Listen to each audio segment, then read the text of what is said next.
Hey guys, LEGDAY here for Elo Hell to tell you what you can expect for Week 2, Day 2 of Stage 1. Opening up Day 2, we have the Atlanta Reign versus Toronto Defiant. Both coming off pretty successful first weeks of the Overwatch League, Toronto Defiant having taken out Houston Outlaws and Atlanta going very close with Philadelphia Fusion while clean sweeping of Florida Mayhem. Simply looking at last week's results, it's arguable that Atlanta Reign here are the favourites, having played so close with Philadelphia Fusion. But there's no denying after that match with the Houston Outlaws that there's definitely a lot of potential for clutch plays on the side of Toronto Defiant. One of the main things to look out for here will be how Aid of the Toronto Defiant handles his transition to the flex support role that he's had to fill while Nico has been suspended for the first few games of the Toronto Defiant season. And I imagine we will actually see Toronto Defiant get a lot more powerful as Nico re-enters the lineup and Aid can move back to his primary role of main support.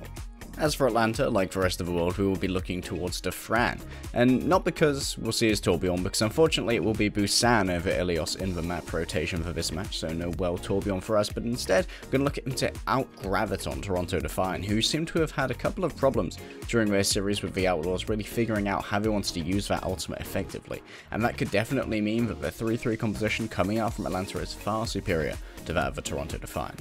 So let's talk keys to victory for both of these teams. For Atlanta Reign, it's definitely going to be stick to your 3-3. Pokpo and Dakpo definitely have far better synergy than Yakpung and Envy at this moment. You can definitely leverage that.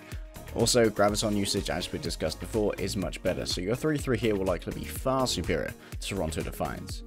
And how did Toronto Defiant win this series? Well, you got to bring out the wacky picks, my dude. As far as we can see, their 3-3 will be far less effective. So I'd like to see some wacky picks of DPS, etc., quad DPS, and things that really strain the communication of Atlanta Reign. Of course, they do have two different language-speaking cores in the tank line and the support line, so the aim here needs to be to try and strain Mouse's communication skills. You've got to disrupt the Atlanta Reign by being able to attack from different angles, use different avenues of attack, and be able to overwhelm their use of locking down angles with a tank-like composition. Second match of the day will be power ranking favourites New York Excelsior going up against hometown heroes for Los Angeles Valiant.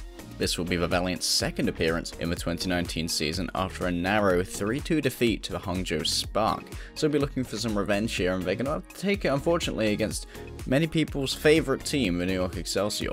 The tools in their arsenal: a surprise main support swap, moving from Kusta over to Kuki, and also rising up-and-coming flex support star Izuyaki, who over the course of the Hangzhou game proved himself to be very dangerous on the Zenyatta, which means he's going to be sort of a parallel to Jonak, and it's going to be very interesting in this matchup to look at how the two flex supports go up against each other. Jonak and Izuyaki, both incredibly famed for their Zenyatta play, but Jonak is the Overwatch League MVP, so he's going to have to defend his crown from this new upstart. Meanwhile, on the New York Excelsior, they do have the advantage of having such a deep pool of DPS players, you never really know what they're going to bring out.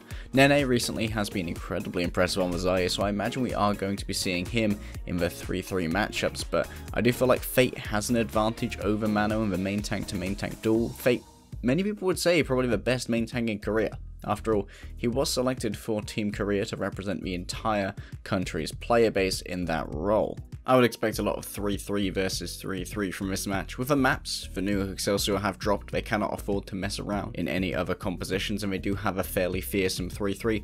And LA Valiant are the same. They want to get their first win of the season onto the board, so they're going to be able to pull out those DPS picks unless in some niche strategies which Coach Moon has prepared. And when it comes to 3-3 versus 3-3, the main place you're going to want to look is Jonak versus Izuyaki, two very good Zenyatas, and it depends on how well they're going to be calling out their Discord orbs to their teams as to how well their damage is followed up upon. Next up, we have the Shanghai Dragons versus the Boston Uprising, and one of the most exciting things about this is definitely going to be the potential for Shanghai Dragons' first win. Currently 0-42, the Boston Uprising may well present them with their first chance to claim that elusive victory. The Dragons have been pretty unlucky with their season draw so far, having to go up against Titans and Spark, both of whom are considered to be pretty nasty as far as expansion teams go, so potentially not the most likely wins, but Boston seems like a far more manageable victory for the newly retooled squad. However, Boston does have a few advantages of their own. Color Hex's suspension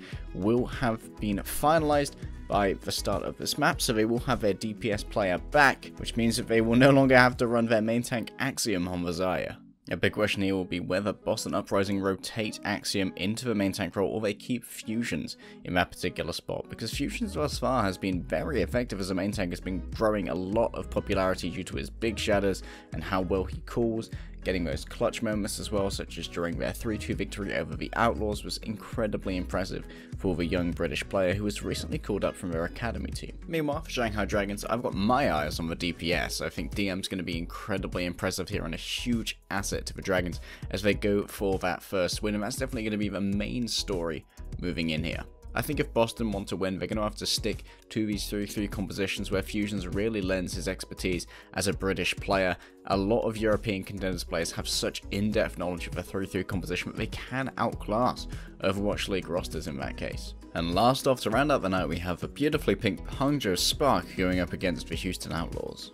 Currently winless, but having taken 2 games to a close 3-2 scoreline against both Toronto Defiant and the Boston Uprising, Houston Outlaws currently need to prove that their strategy of not really making any pickups in the offseason except for Dante is going to work out, and that their pre-established synergy and core of many players that are sticking with Houston Outlaws is a worthwhile strategy to go for. It seems like right now Map 5 is the Houston Outlaws' worst enemy, whereas the Hangzhou Spark recently against the LA Valiant has went very much in their favour, currently 2-0, having triumphed over both Shanghai Dragons and, as previously mentioned, the Valiant. Hangzhou are certainly the favourites coming into this match. The primary question revolving around Hangzhou once again will be how they revolve their 2 main tanks into the lineup. Gushui and Nosmite are currently competing for that starting position and for playtime as well, alongside off-tank Rhea, who does have pre-established synergy with Nosmite following their stint on X6 Gaming together, but appears to be doing rather well with Gushui as well. Spark strategy could change from tank to tank, which may throw Houston Outlaws through a loop if their in-game calling isn't up to scratch. It seems like current outcry is for Outlaws to try more time with Dante on Sombra, and I imagine it would be to the benefit of the Outlaws to bring out something that not everybody really runs, as you can catch teams off guard. Other than Spitfire are also in a similar situation with Guard, who has a fantastic Sombra, but they often run Bergering instead. I'd like to see Outlaws maybe try and use this approach because it may allow them to actually finish out a series. I imagine if Houston are to win this series with the relative strength of Hangzhou Spark, this will be going to a Game 5, and if that happens, we've got to hope that the coaching staff from the previous week have looked to their Map 5 performances and tried to identify the factors which may make them less than what they would expect, and hopefully they will have addressed that. And if not, Houston Outlaws here, definitely not favoured.